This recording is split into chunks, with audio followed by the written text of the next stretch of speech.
Who is Marie Jahoda?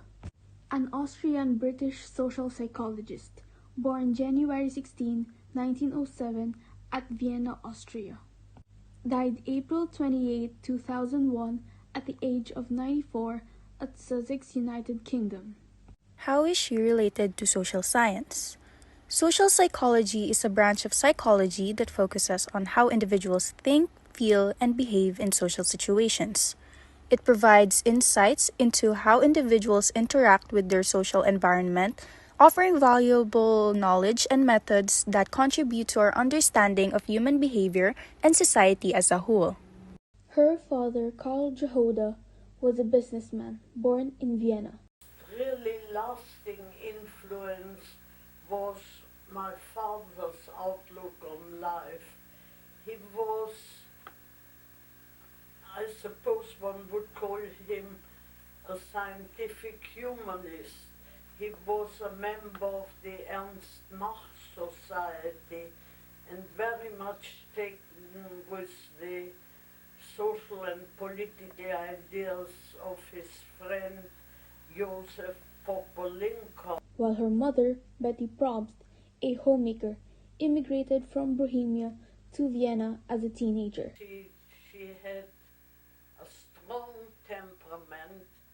She was very spontaneous, very full of initiative, but she had come from a terrifying childhood experience about which she talked all her long life. Jahoda's parents were active Social Democrats, and Jahoda became a leader in the Austrian Socialist Youth Movement. Marie had 3 siblings, Edward, Rosie, and Fritz.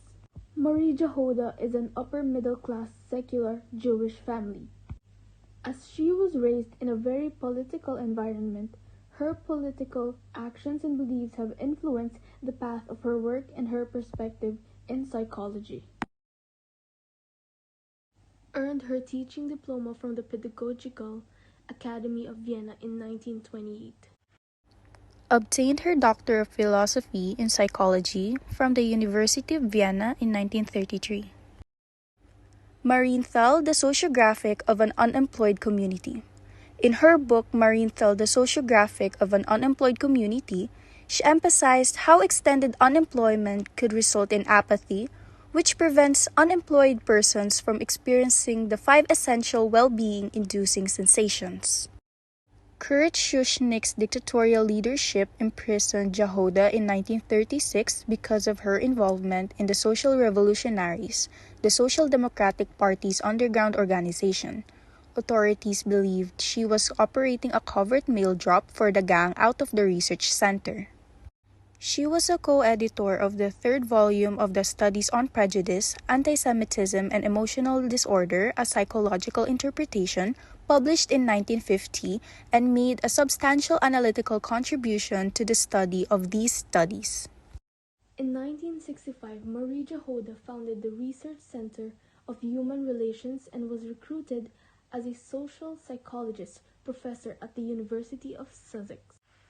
She started off as a consultant at the Science Policy Research Unit at the University of Sussex before moving on to become a visiting professor. She joined the Social Science Research Council in the United Kingdom in 1968. Her primary focus was about unemployment and mental health, both separated and together. In 1955, she became the first woman president of SPSSI, or Society for the Psychological Study of Social Issues, which had been established in 1936 to provide a forum for socially conscious psychologists to apply psychological research to social issues. Ideal mental health. In 1958, Marie Jahoda developed the theory of ideal mental health, which argues the positive mental health can be viewed as an enduring personality characteristic, or as a less permanent function of a personality and the social situation. Jahoda identified 5 categories which she said were vital to feelings of well-being.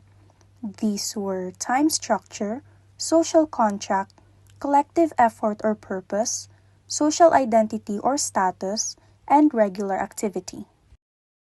She stated that the unemployed were deprived of all categories and that this accounted for much of the reported mental ill health among unemployed people. She also devised a list of characteristics that are present in the majority of people who are regarded as normal. Known as ideal mental health, these were efficient self-perception, realistic self-esteem and acceptance, voluntary control of behavior, true perception of the world, sustaining relationships and giving affection, and self-direction and productivity. During the 1980s, the approach had some influence during the period when unemployment rates were high once more, and her Marienthal studies sparked new interest, leading to her giving numerous talks on the subject throughout Europe. People lived for the first time with a bathroom, for the first time with enough room to have a family sit around the table for a meal, with a central community laundry. It was the Arbeiter Symphoniekonzerte, that's the concerts on Sunday mornings, to which not only the middle class, out of which I stem, came, but which attracted large. Reason being, Mercado, the sociographic of an employed community, talks about a small town in Vienna called Merito.